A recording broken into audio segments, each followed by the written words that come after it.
Should have already done that.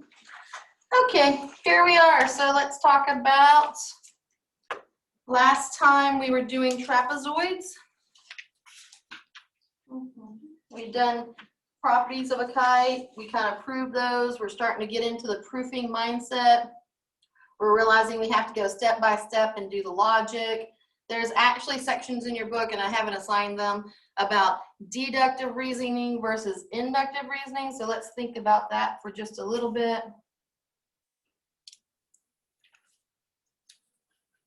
I'll give an assignment on the proofing sections.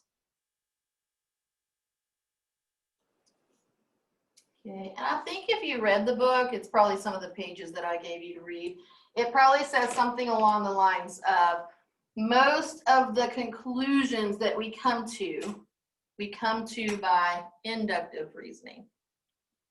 So for instance, when you're a kid and I don't know, pick a topic, you figure out that your parents leave for work every day, you know, you have to go to a daycare, you get to where you expect, okay, my parents are gonna leave, but they're gonna take me to daycare.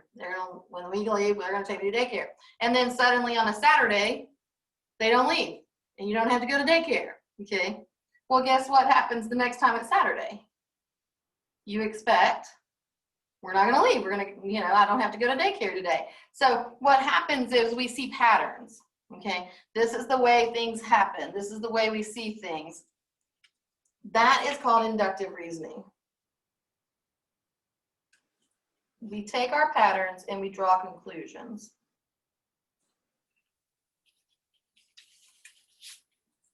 And we do this in math all the time. We actually might have something, for instance, I can give you a pattern, 2, 5, 8, 11, and 14. And I can say, tell me the next term in that sequence. If I did my math right. Somebody says, Ryan says 17. Exactly right. The next one is 17. How does he know that?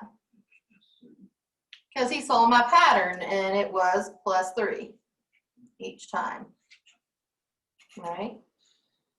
That's a very normal, yeah, +3, right, Ryan. So that's a very normal thing for us to do in a math class, even in an algebra class or something like that. Look at this thing, see the pattern, see what we do every time, do that thing. In algebra, we do it all the time. Oh, we want all the numbers on the left-hand side. We want all the x's on the right-hand side. We want this, we want that. So we establish a pattern and then we draw a conclusion from that. Unfortunately for us, inductive reasoning is very informal.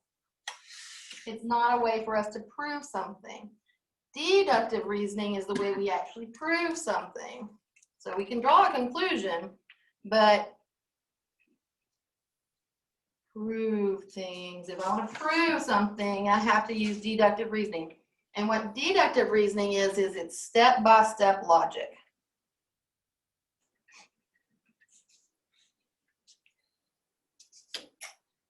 So it's not enough to say, oh, I know that every time we do this, we're going to add 3. Okay. Instead, I would need to say, okay, the first term was 2, we added 3, and I would have to show you the math behind it and prove that we're going to go do this.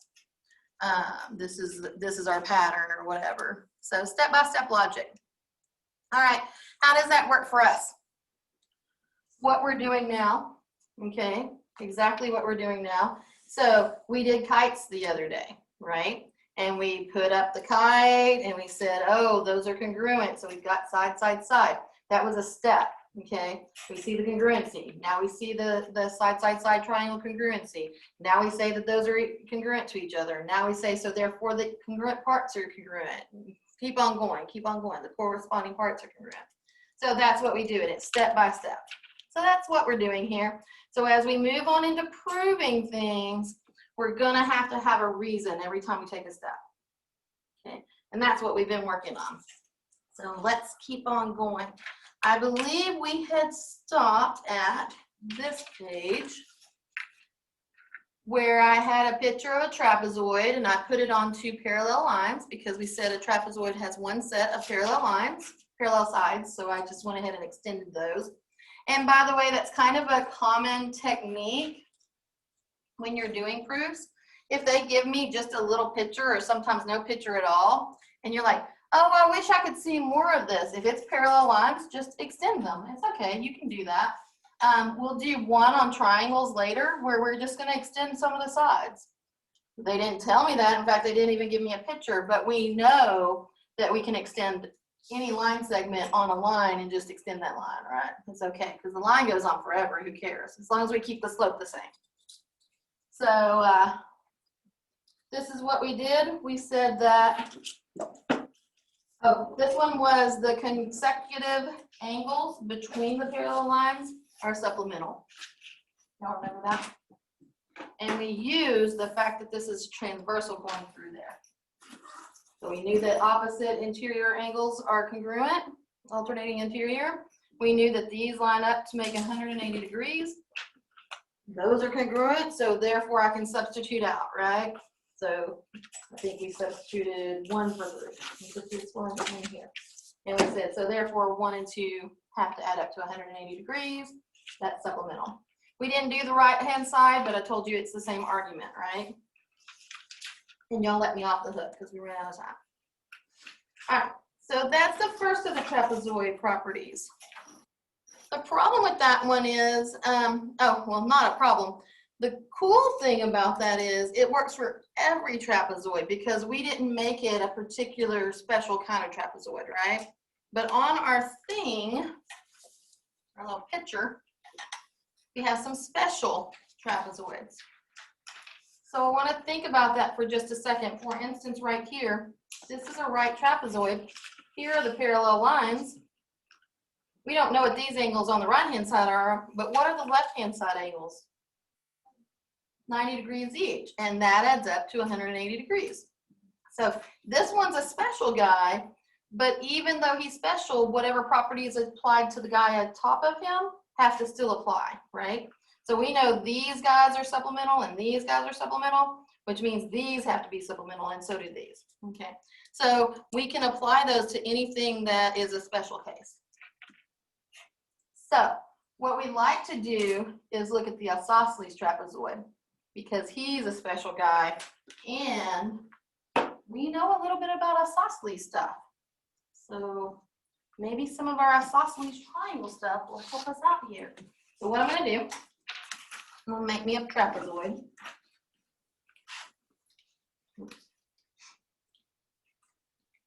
Draw me some parallel lines using my thing. And I'm going to try to make him look isosceles. Try to make them about the same slant but backwards. Man, this is terrible. Something like this, I think.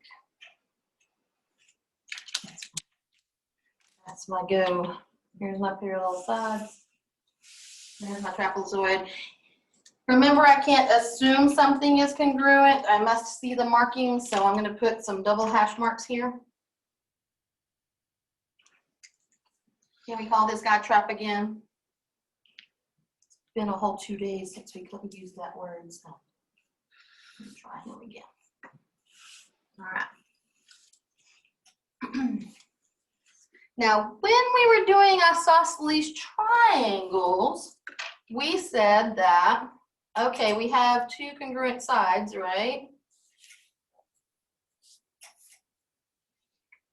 That's what same thing is holding up for the trapezoid, except that I also have this extra little piece about the parallel sides. So what was the first thing that we found out about isosceles triangles? They have 2 congruent sides. They also have 2 congruent angles. 2 congruent angles. The base angles are congruent, right? So if the same thing works here, then for the isosceles trapezoid, these base angles down here are going to be congruent. That makes sense? Okay. So we think our base angles are congruent because it has the word isosceles in there, so probably some of those properties are going to apply. I want to prove it. So what we're going to try to prove, try to show base angles are congruent. That's what we're after. We're just gonna have to try to prove that. On an isosceles trapezoid. Not every trapezoid, just the isosceles. And we know, by the way, let me put that picture up there one more time. We know the base angles are not congruent on the right trapezoid, right? Okay, because this one with this one's 90 degrees, that one's clearly not 90 degrees. Okay, if these were 90 degrees, we'd be talking about a rectangle or a square or something, right? So clearly these aren't. So it's not on the right, it's just the isosceles. So for instance, we want to show this. Agree?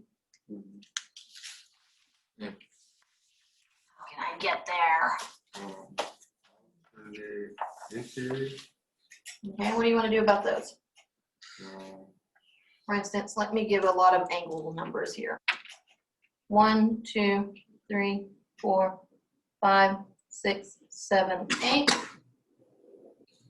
9, 10, 11, 12, 13, 14, and 15, and 16. Let's see if that helps us out a little bit. It's always easier to number them and then name them that way than try to do something crazy like RTP.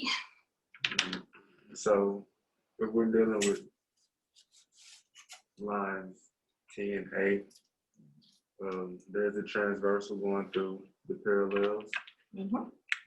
So we're not getting any angles, but with having a transversal, we have alternate interiors and exteriors. So with that being said, we're able to prove that angle 6 is equivalent to angle 7, as well as angle 3 and 2. Okay, so 6 and 3 are congruent because they're alternate interior. You're okay. 6 and 2 are congruent because they're what? Well, 6 and 2 corresponding, right? They're in the same position. And 6 and 7 are congruent because they're vertical, okay? But he could have called other stuff, like he mentioned alternate exterior, and he totally could have said 2 and 7, right? Those are congruent because they're alternate exterior. So if you see another reason, it doesn't matter as long as your reason is correct, okay? So all those are congruent. We know the other ones are also congruent, right? So I can go ahead and mark them. Let me give it 1 to 4, 4 to 5, and 5 to 8. Those are also congruent. So on that one transversal, I agree. We know all about those. But what we need to do is be able to go from the left-hand transversal to the right-hand transversal to somehow be able to make those across from each other be congruent, because we're after 6 and 13, right? Then we're getting the equivalent to the isosceles, I guess. Okay. Like that's given to it. These sides are congruent. So they would produce this. So what? So they would produce the same set of congruencies in reverse. How do you know that? Not arguing with you, I just want more proof. Because of the parallel lines, it has the same slope. Yeah. Okay, so what does that tell me? These parallel lines must have the same slope. For argument's sake, let's call it 0 because they're horizontal. Okay.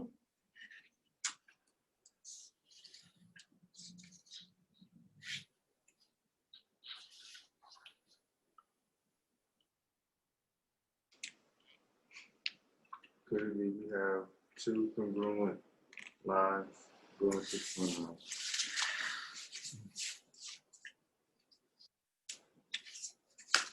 Do the isosceles sides have opposite slopes? Like the same number, but like positive, negative? They do technically, so like if we were doing an algebra problem, we could talk about if one is 1/3 and the other is negative 1/3 and that kind of thing. But remember, we're trying to keep this really generic, so we don't want to call it out by a number, so to speak. It might help us, or it might not. It might help us if we start trying to think about this guy as triangles.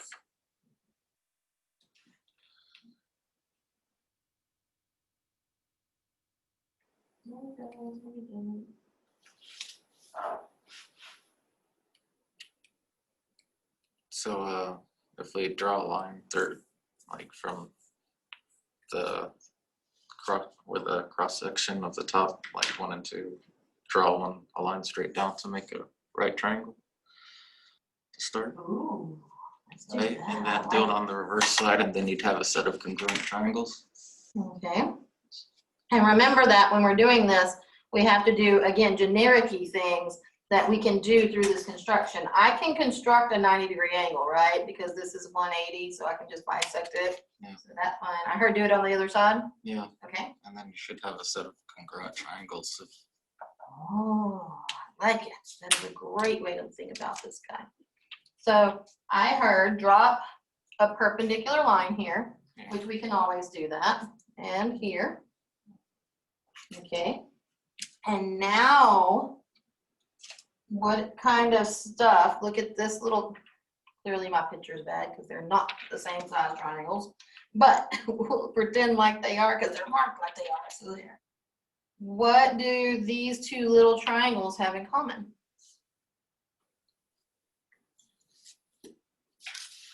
Remember, we don't know 6 and 13. No, but they do have 2 sets of congruent sides, so. Okay, we've got the congruent side here. And then the bisectors would just drew a congruent as well. Okay, why are these congruent? I'm not arguing, he's saying this has to be congruent to this.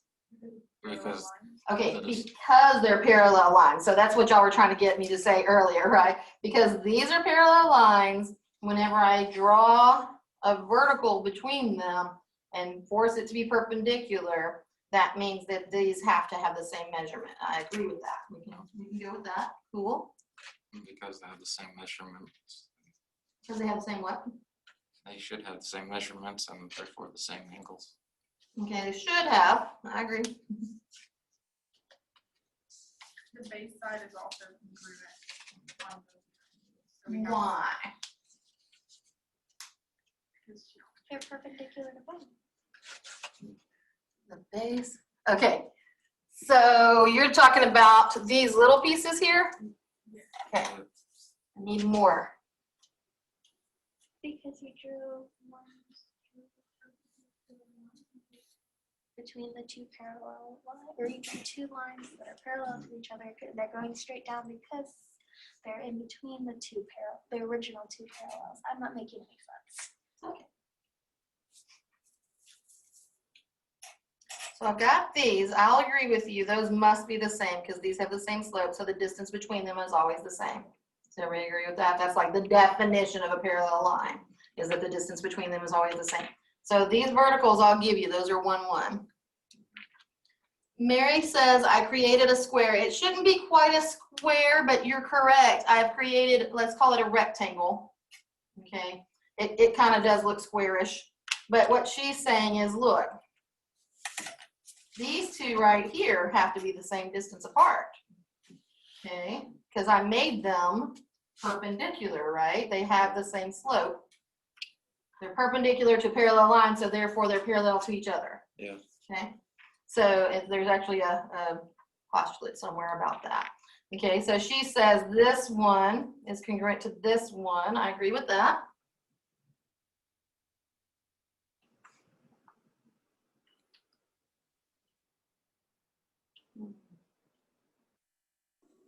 Can you say that, can you do side angle or side angle or something like that and prove that those 2 triangles are similar or congruent? Yeah, right now what we have is a side angle situation, right? Does everybody agree with that? Yeah. So we're getting close. Side angle, side angle, but I saw some head shaking in Commerce. They don't like that because yeah, that's not our congruency conjecture. Too many C words in this class.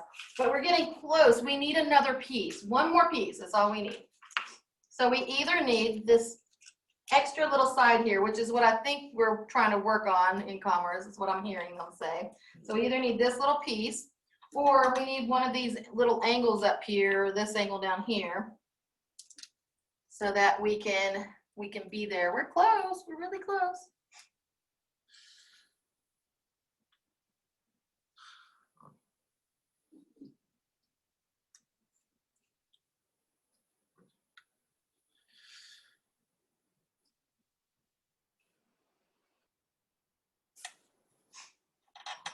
Any ideas? Man, I hate it when that happens.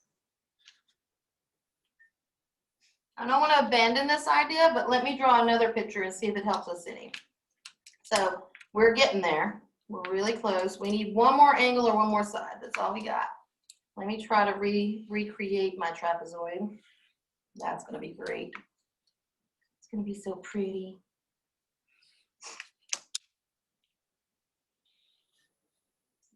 Like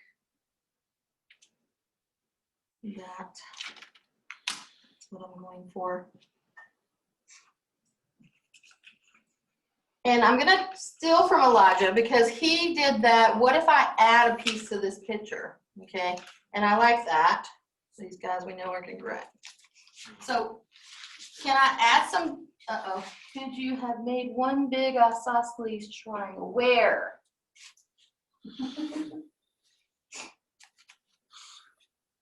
I don't think it would quite be isosceles. Lines AT and PR. The big trapezoid. Oh, like Mary, do you mean like way bigger up here? Yeah, I probably could, and there'd probably be some stuff I could come up with there. Like these angles way down here, she's saying, could I make this a huge? And I haven't even thought about that proof, so I'm not gonna go that way, but you probably could. Because if you know this is isosceles, one giant isosceles, then you would know these base angles are congruent. You could probably follow that up somehow. An interior diagonal from T to P. That's what I had in mind, Miss Jessica. Yeah, so I'm just going to add a piece like Elijah did. I want to add a piece. So can I do this? She said T to P. Okay.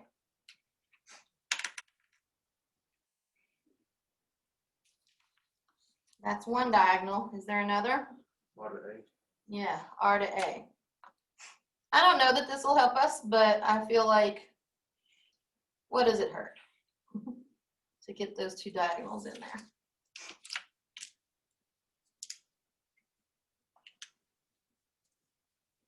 If I look at it like a giant triangle here, this bigger one, the TRP and the RTA, those are the ones I think would line up with each other. It's kind of cool because I've got this, and this is a shared side, right? So I've got two sides. Maybe.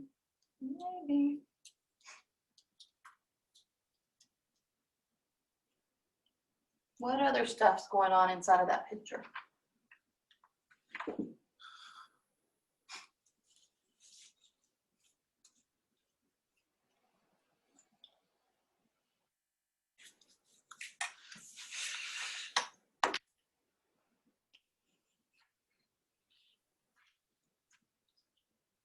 Those are just more transversals, you're correct. They're special transversals, but they're just transversals, right? They happen to be interior to this particular polygon that I drew, but they're still going between two, oops, don't let me not mark my line. Two parallel lines, right? So why would I care about that? Does it help me at all?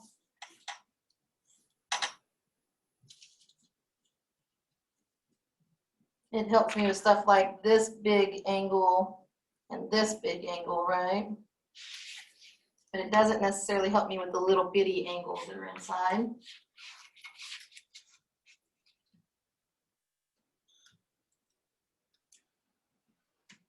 This side we said was congruent to itself. I'll make a little thing there. I have two intersecting lines. What do we know about intersecting lines? The triangles share an angle. Which triangles? I need to put some stuff in here. So let's call this point the midpoint. I'm gonna call him a midpoint. We'll see if he really is. Yeah, at the intersection. So these two lines that are intersecting, what are they? What are they creating? Vertical angles, right? So this guy to this guy, that guy to that guy. Absolutely.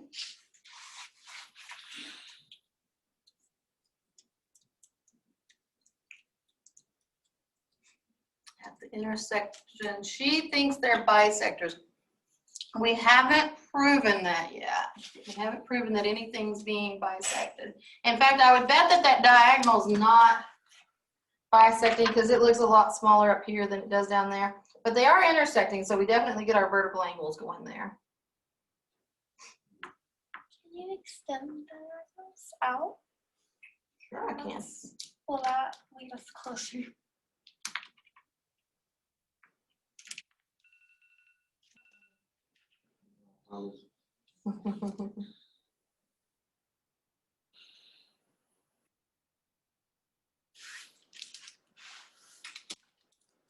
Might give me some interior and exterior angle stuff that I could play with.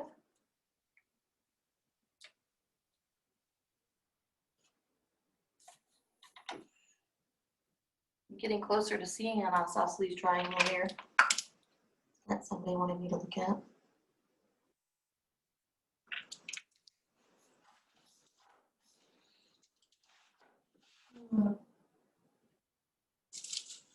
What about these big bottom triangles here?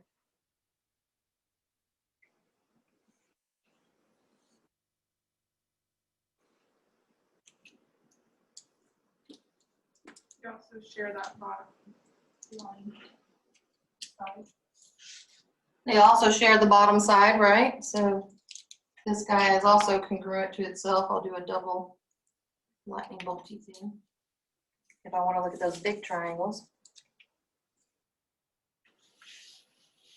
I really need base angles congruent in order. What I want to say right now is, boy, it would be so easy if this diagonal was congruent to that diagonal, if we knew for a fact, right, that that diagonal is congruent to that diagonal. It'd be a lot easier for me to get to my angles.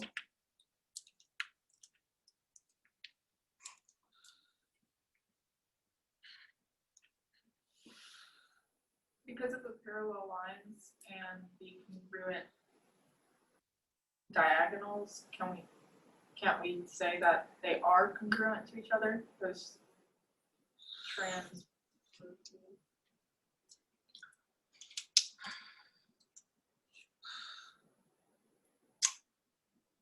We don't know yet that they are congruent. We're trying to show the base angles, but it would be nice if we showed the congruency of the diagonals at the same time. That'd be awesome.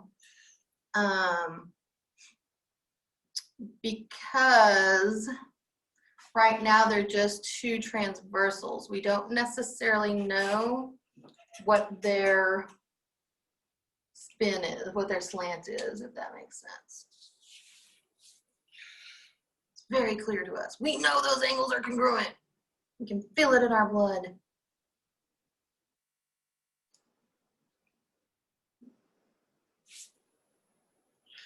Anybody come up with anything yet for these pieces for Elijah's?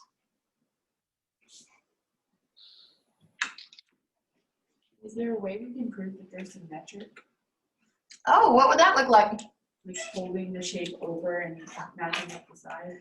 Absolutely, and in fact, that's where the patty paper proof of this is so much easier, right? So I could just transform this into a picture on a patty paper, and then I could show the symmetry, which is exactly what you would do with a middle school kid.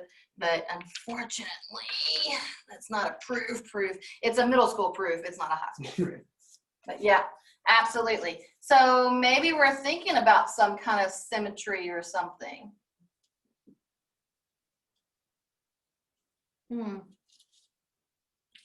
What do we know about what's going on? Let me come back up here.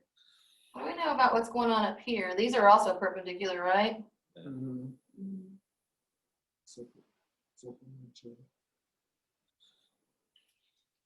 What about supplemental? Or supplemental angles, but we don't know those angles. There's 3 different angles up here, right? But what do we know about about regular trapezoids? Something about supplemental.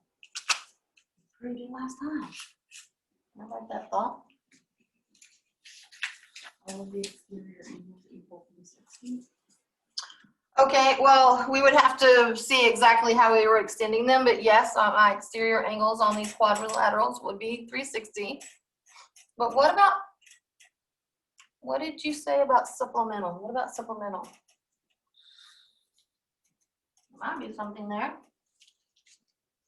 I feel like 2 of them will have to add up to equal 180.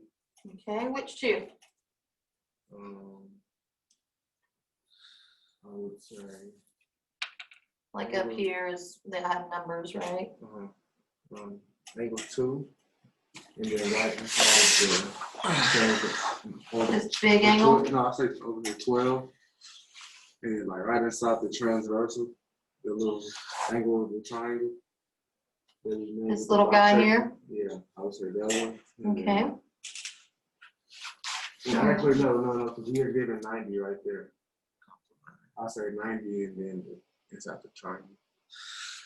Okay, so what we've got, if I'm hearing you right, is 12 plus something, I heard complementary. So 12 plus something here gives me 90 degrees.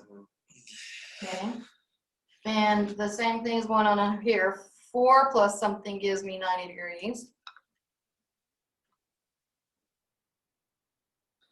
So let me put another angle or 2 in here. 17 and 18. Angle 4 plus measure of angle 4 plus measure of angle 17 equals 90 degrees. And the measure of angle 12 plus the measure of angle 18 equals 90 degrees. So those are congruent to each other because they have the same measure. So I could set those equal. I like that. Mary says 5 and 6 are supplementary, and 13 and 14 are supplementary. Where's angle 18? Usually 16. I just wrote it in here, 18, Okay. because you wanted that little bitty angle that was in there. So I gave him a name.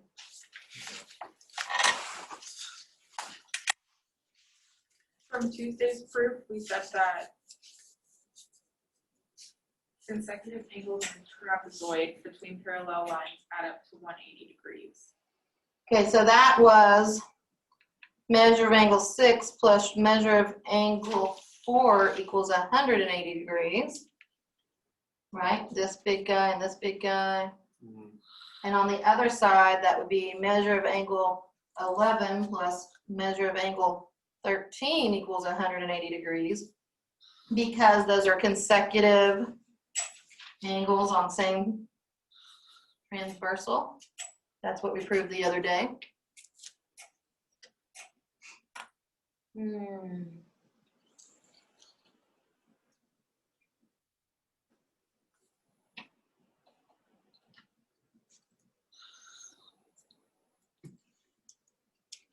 Gotta be getting close. We got so much stuff going on here.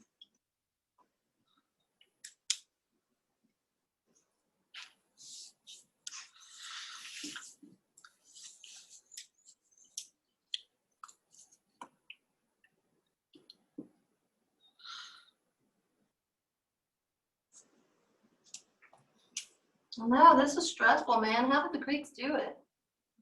They just sat here and stared at geometry all day long, figuring this stuff out.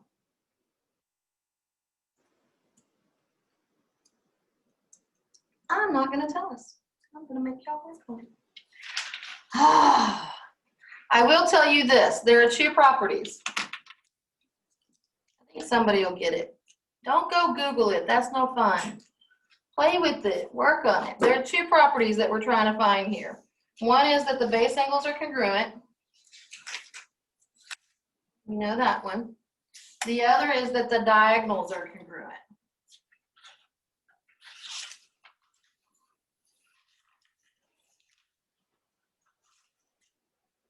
Diagonals of an isosceles trapezoid are congruent.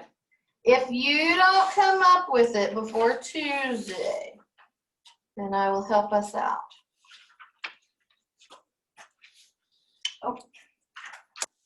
Measure of angle 4 and measure of angle 13 are congruent. That's supplementary. Or supplementary. We hope they are. Do you have a way to show me that? She is correct. If these base angles are congruent, remember we're trying to show this, we don't know that.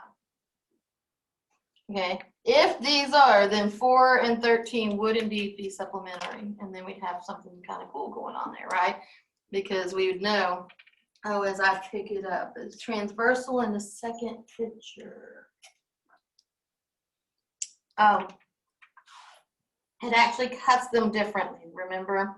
So angle 4 up here is this entire angle. You see that?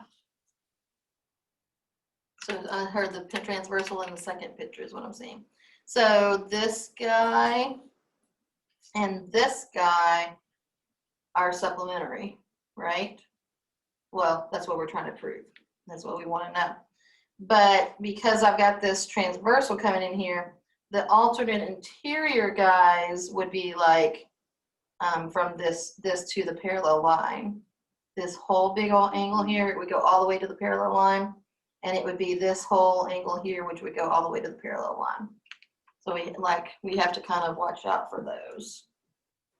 They don't quite line up right. Not enough to show me 4 to 13 yet. And that they're supplementary, I'd have to have some kind of addition going on in there. Man, y'all are close. We like it. All right, so trapezoids, we're kind of stuck on isosceles trapezoids. We'll come back to them. And by the way, this is what you need to do, because you're about to have next week probably a homework on proofs. And when I give them to you, and if you get stuck on them, then don't sit there and stare at the same proof for an hour, 2 hours, 3 hours. I've had people go, I stared at that forever. Well, don't stare at it. Go on to another problem, right? Put that one aside. What you'll find is that your brain will start thinking. Oh, hang on, I'll get back. I'm sorry, Ryan, I missed your message. What we'll find is that your brain starts thinking on it when you're not thinking about it, and so things will start to click. I actually had a student come in one class, in this geometry class, and say, I woke up dreaming about proofs. She was so mad. And I was like, that's awesome. That means your brain's thinking about it, and it's working through that problem. Okay, so Ryan said, angle 4 plus angle 7 equals 180, and then he said, sorry, read that angle is 17. So does angle 4 plus angle 17, they're not supplementary. Oh, stinker. It should have been, oh, let me do it too. It should have been 3 plus 17 was 30 degrees, right? Or it was 90 degrees. Because 4 is the 90 degree. Pythagorean Theorem, a squared plus b squared equals c squared. We can only do that whenever we know we have a right triangle. So for instance, oh, that might help us. Up here, we know these are right triangles because when Elijah dropped this, he said we're going to make it be perpendicular. So we do definitely have right triangles here. That might help us somehow.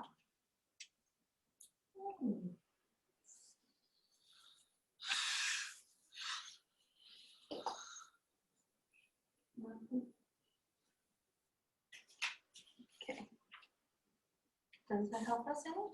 Anybody?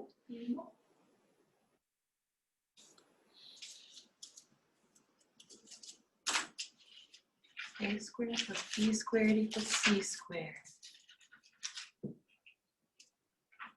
Who said that? Mary said that. Let's look at Mary's thing. Let me, my picture's getting really, this is a bad thing about this. My picture's starting to get really convoluted up in there. So let me redraw it real quickly. Let's go back to Elijah's, because she wants to use the Pythagorean Theorem. I thought y'all were done with it, but we have Die Hard. No, I'm not done with mine. Still have a thought. Y'all are awesome. I love it how y'all think so much about this. All right, so we have this guy and this guy. These are parallel. We know this guy and this guy. We made these be 90s. Okay, so that's a cleaned up version of what we're doing. So Katoa, yes, we could go into trig, but I'm not going to breathe the trig into this class. But yes, but I think our Pythagorean theorem will do the same difference. Okay, so what do I know here? Let's talk about, let me give some letters, A, B, and C. Okay, and that would make this like D, E, and F. And so work out a Pythagorean theorem for me real fast. A squared plus B squared equals C squared. And over here it would be D squared plus E squared equals F squared. Okay. Because we have two congruent signs. So. Okay. F and C are the same, so I could basically substitute that out. Now I'm shortcutting it, but this is the process, the step by step. And I heard A and D or no, not A and D. B and E are the same. Thank you. Okay, so what I've got over here is A squared plus B squared equals C squared. And what I've got over here is D squared plus B squared equals C squared. A and B have to be the same because they add up to the same number. Okay, so let me go ahead and move the B squared over. Can I do that? A squared is equal to C squared minus B squared. And here I've got D squared is equal to C squared minus B squared. Yeah. And now it's exactly the same thing, isn't it? Okay, so now this guy equals that guy. And that just falls from the fact that we've got a Pythagorean or a right triangle, right? If it was any other triangle other than a right, I wouldn't be able to use it. But because Elijah made these be drop down perpendicular, we can apply that particular theorem. And so now, does everybody agree A equals D? We can square root both sides and all that, but I probably should have actually to make them exactly the same thing. But they're the same thing, right? Now we're happy with that. Ah, yay. All right. Do I have a 3? I already had a 3. I'm gonna call this guy 4. Okay. Woo! I was just about to give up on us. We have side, side, side. Okay, now we have side, side, side here. The RP, I need to drop a letter here. Let's call him, I already have M. Let's call this N and O. So RPO is congruent to TAN. Okay. Triangle RPO is congruent to triangle TAN. Well, I like it. And so now what were we after? These guys down here, right? And those are congruent because of what? Corresponding angles in those triangles. Oh, man, that's a lot of work. But now guess what? The diagonals parts is going to be easy. Y'all know why? We have more angles. Angles are then forced, making the bottom angle congruent. You are correct, Miss Mary. Okay, yeah, so let's look back up here again at this diagonal thing. And I heard Ashley say, hey, I have an extra piece now. I have angles, right? So I have this angle congruent to this angle. By the way, what about those top base angles? They're also congruent, right? Okay, because this little guy is congruent to this little guy because they are corresponding parts inside of there, which means that whenever I subtract this, well, this was already 90 degrees, but when I subtract this from 90 degrees over here, these angles are congruent, right? Yeah. Okay, so 1, 2, 3, 4, 1, 2, 3, 4. So those outside guys are congruent. Now when I look at this big triangle here, I've got, what do I have? Got this big angle and this big angle. I got this angle here. Let me give him maybe 3 guys. So this big angle here.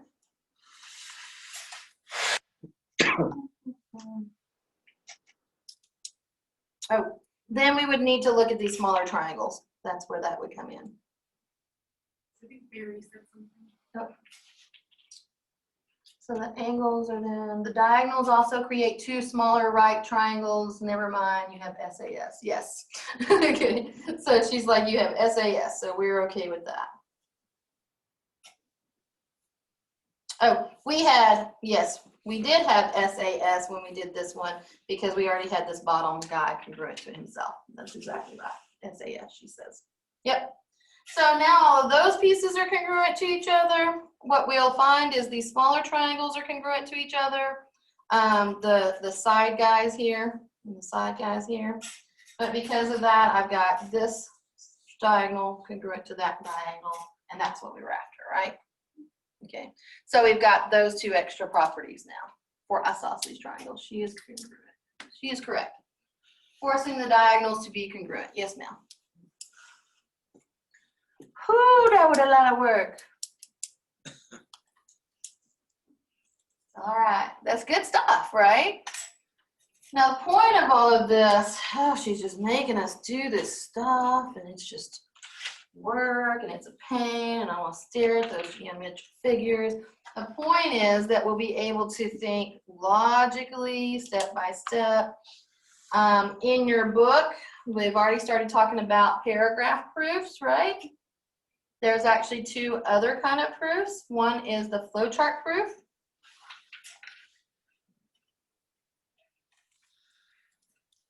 And the other is a 2-column formal proof.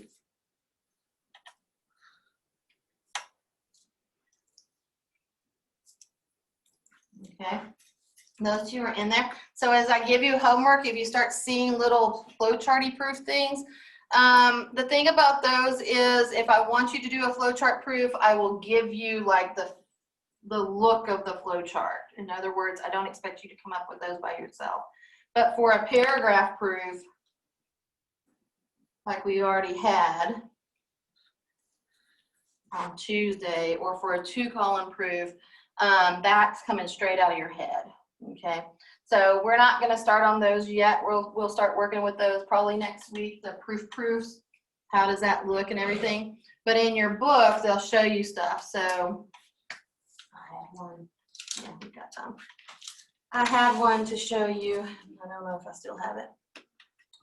Let me find it.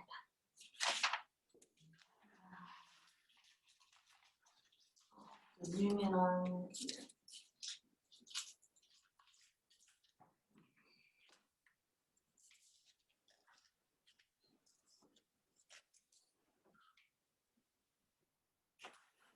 All right. So flowchart proof, it says complete the flowchart proof to show that exterior angle sum conjecture. Okay, let me back it out just a tiny bit so you can see their picture. There you go. Here is this was on a triangle, right? Okay, so on the triangle, what is the exterior angle flow conjecture? Do y'all remember? Hmm?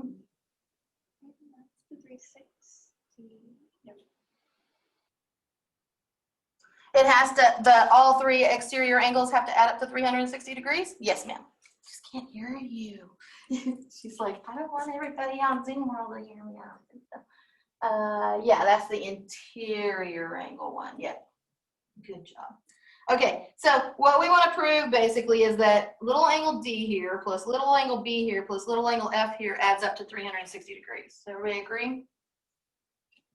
Okay, now the cool thing is, excuse me, must have water. The cool thing about a flowchart proof is they'll go ahead and they'll show you stuff. Like this one already says, look, you know A plus B is 180 degrees. But then they've got a line here that says, the red is my answers. Don't read the red. The line there says, how do you know that A plus B adds up to 180 degrees? Because it makes a linear pair, or it's supplementary, or, you know, however you want to say that. That's what you would write there. And then they say C plus D adds up to 180 degrees. Well, yeah, same reason, linear pair, supplementary. E plus F adds up to 180 degrees, also a linear pair. And then they take those three and they flow them into the next thing. And they say, well, look, if they all equal the same thing, then, they're doing it differently. Never mind, I should actually read their proof. They're adding them all together and saying that that's 500, it's supposed to rain. Yeah. We're hearing thunder here in Commerce. Saying it's 540 degrees. Okay, why do we care about that? And the lightning warning. But you subtract the interior angles with your 90. Yes. So what they've done is they've added all 6 of those angles together and gotten it. But the little factoid that we know is that the interior angles of a triangle adds up to 180. So Maria says, hey, I could just pull that out, right? I know A plus C plus E is 180. You would fill in that little blank and you would tell how you know that. What's the property you're using? What's the conjecture you're using? What's the postulate you're using? Whatever. And so you would fill that out. Oh, it rained in Rockwall. It's probably headed our way. Sorry, we're distracted by that. So then what did they do here? They said, so therefore, they didn't actually show it. They should have shown it. Therefore, those 3 exterior angles must be, you fill in the blank, they must be 360 degrees. And the reason why is because they subtracted, right? That's what Maria said. 540 minus 180 leaves me with 360. And they're using the subtraction property of equality. So they subtracted from both sides, basically, is what they're saying. Okay. That's a flowchart proof. The cool thing is you don't have to create them. They're already set up. The not cool thing is if somebody, that's not the, so this isn't the thought process I was following. That wasn't the way I would have proven this. So if somebody sets it up and they set it up in a way you weren't thinking about, you're going to have to step back and punt a bit, okay, and think, oh, that's why I went, oh, maybe I should follow their proof and not my own proof, right? So it's kind of pre-scripted, which is nice. I don't have to bring it up out of my brain every step, but it's also not coming from your brain. It's coming from somebody else's, so you have to follow their logic and fill in the blanks, okay? So that's what a flowchart proof looks like. Yay. There's going to be some starting in your homeworks. I want you to know they're out there. Yay. Thunder and lightning warnings. All right. There we go. Are we good? Parallelograms. Remember that was our other piece. So quadrilaterals, we did kites, we did trapezoids, and now we're going to do parallelograms. And we're going to be very generic. So again, whenever I draw this guy, I'm going to try to draw a really generic parallelogram. Now, first, before I can draw him, I need a definition for parallelogram. Okay, it's a quadrilateral that has 2 sets of parallel sides. That's awesome, because it means I can use my ruler to draw a parallel line. Now what I'm not going to do is I'm not going to draw my other 2 sides like that, really close together. And the reason why is because if I did, that would be basically a rhombus, okay? And I want this to be a more generic, so I'm going to spread these sides out. So I'm going to do this Try not to change my angle in that. So that's a set of parallel lines. 2 sets of parallel lines. Let me start from scratch. A, B, C, D. Okay. That's all we get from the definition of a parallelogram. So that it's got 2 sets of parallel sides. But we know a heck of a lot of stuff about parallel lines now, right? Okay, so maybe we can come up with some stuff. Properties of parallel lines. Let's just start. Opposite angles of parallelograms are congruent. So when they say opposite angles, they mean what? Like A and D, right? So they're saying this guy and this guy. They think those are congruent. And the way I've got this one drawn, that looks a little obtuse. And these two, B and C, look a little acute, right? So we're thinking, oh, that might be very similar to what we're used to. Okay, maybe so.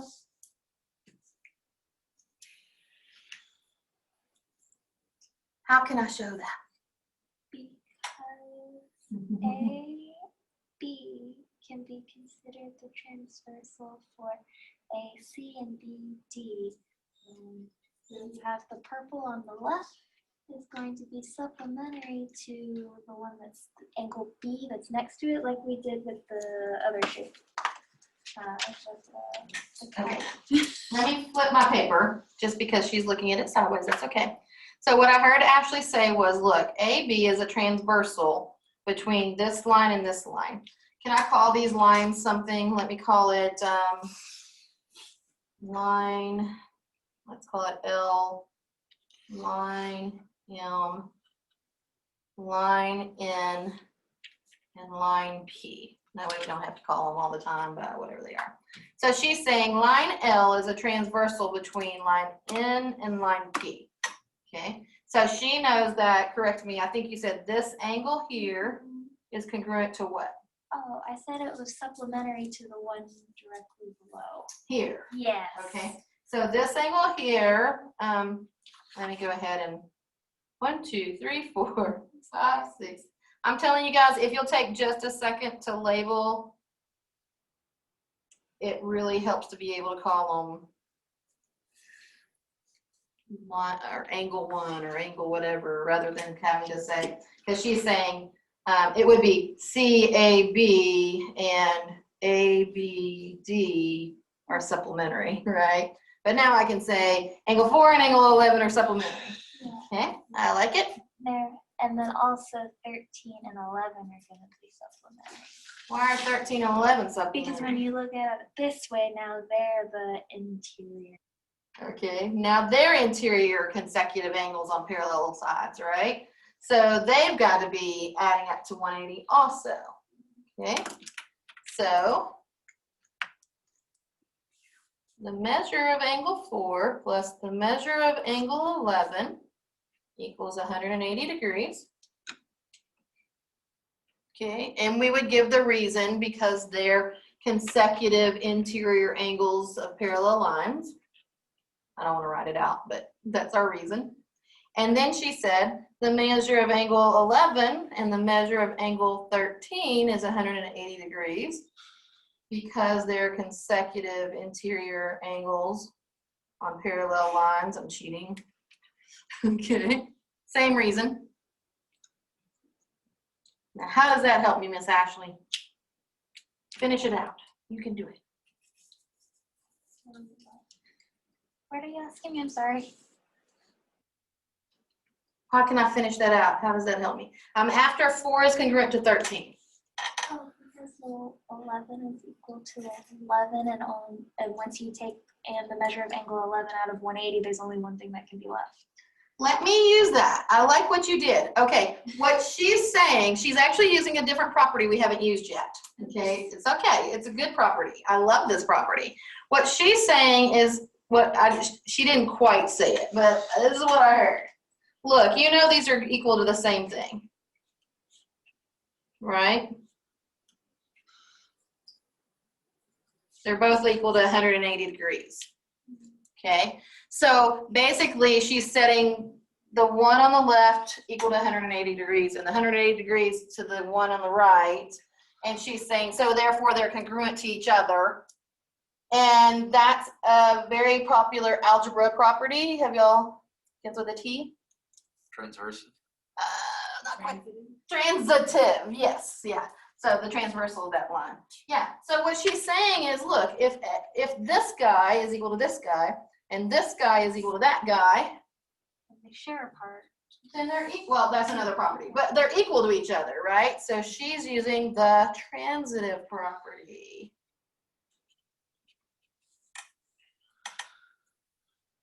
By the transitive property. I used to have a friend who said, I'm friends with her and she's friends with you, so therefore we must be friends. It's the transitive property of friendship. I know, we're nerdy. It's okay, you can laugh at us. Terrible. Okay, now she's got another property she wants to use. I love it. Hang on, Mary, I'm gonna read yours in just a second.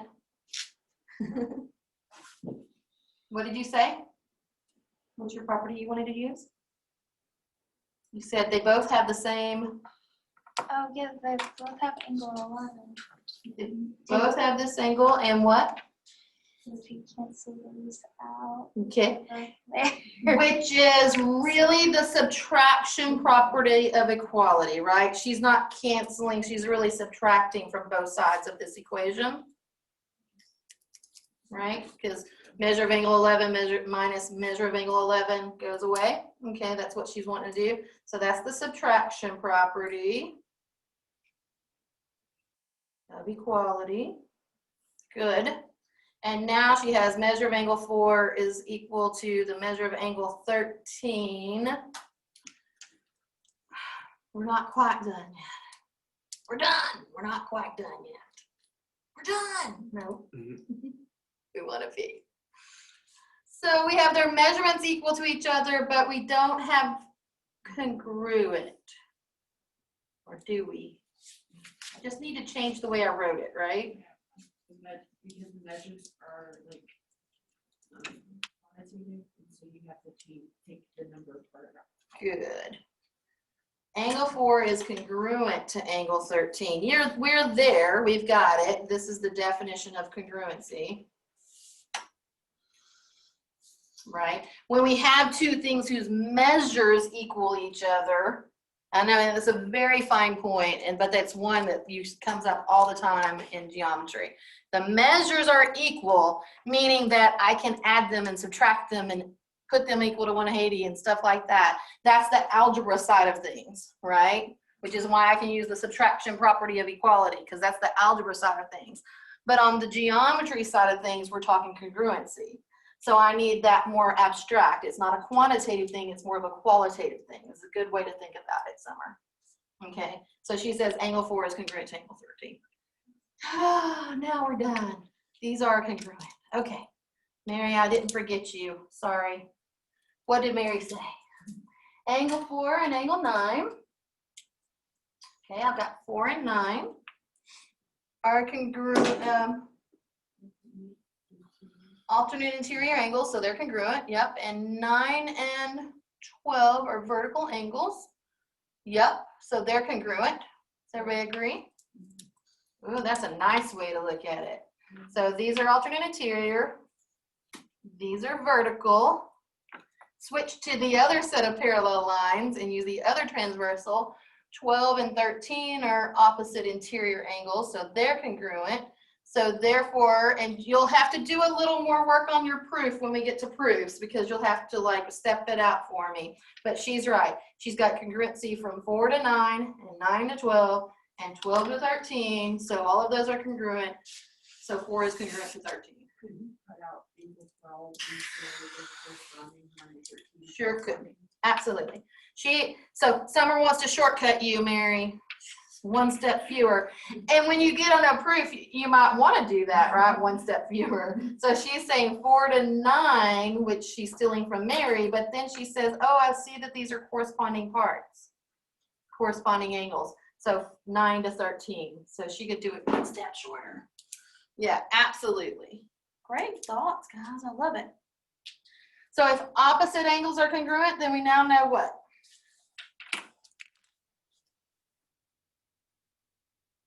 These guys aren't the only opposite angles.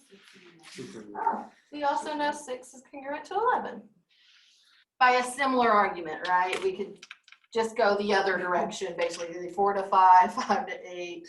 Well, no, I wasn't going from 4, right? 11 to 2, 2 to 6. There you go. That way. So absolutely. Okay, everybody's good? See any new comments? Okay. All right, so there's one of our properties. Let's do one more. I think we have time for one more. Consecutive angles of a parallelogram are supplemental. I don't even think we really have to prove this. I think y'all will. We've already proven it, basically. So, for instance, 4 and 6. Are those supplemental? Yeah, because they're interior angles of a parallelogram, right? Or of 2 parallel lines, okay?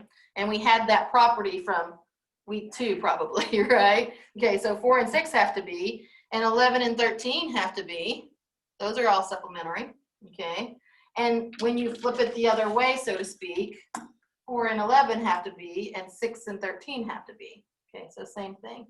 So absolutely, we can use those properties from parallel lines and apply them to parallelograms.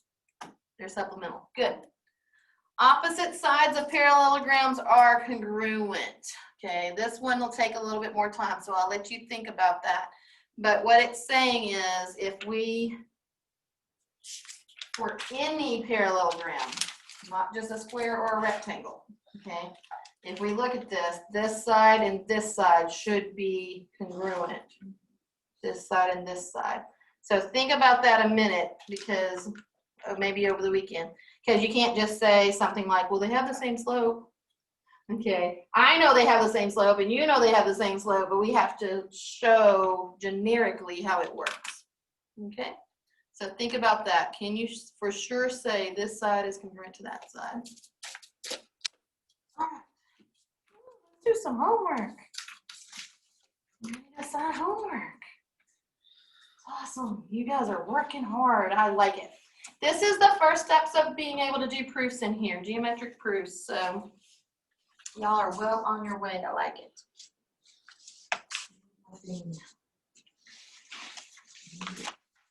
Call roll too. Don't let me, nobody leave before I call roll. I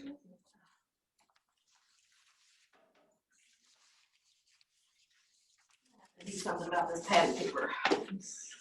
Slides all over the place. Okay, you have 51 and 57.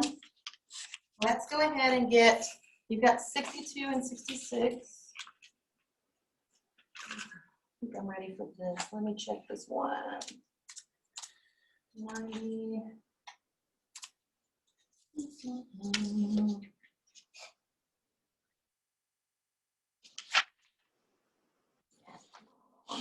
Okay, so let's do this. Let's do page 259. That's a huge jump.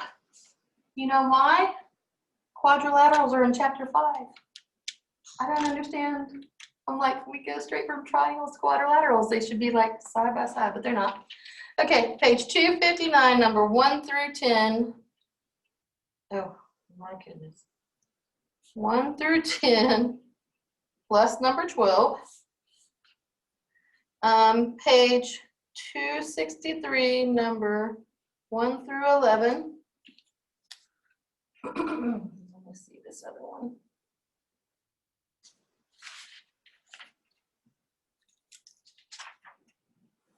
Yeah, let's go ahead. I know it's a big homework assignment. I won't give you a quiz. Okay.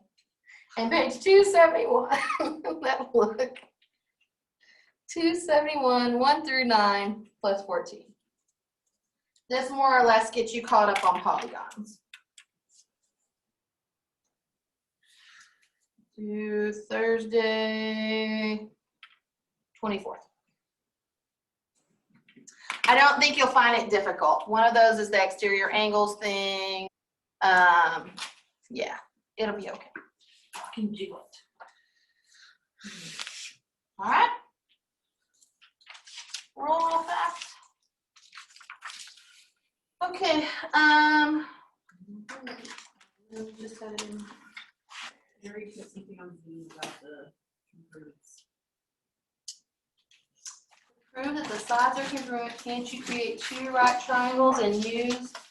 You can't create two right triangles because that parallelogram wasn't right, but you can definitely create some triangles. That's a really great idea. I like it. So it's a good question, Miss Mary. Awesome. Okay, I'm gonna go ahead and pause the recording.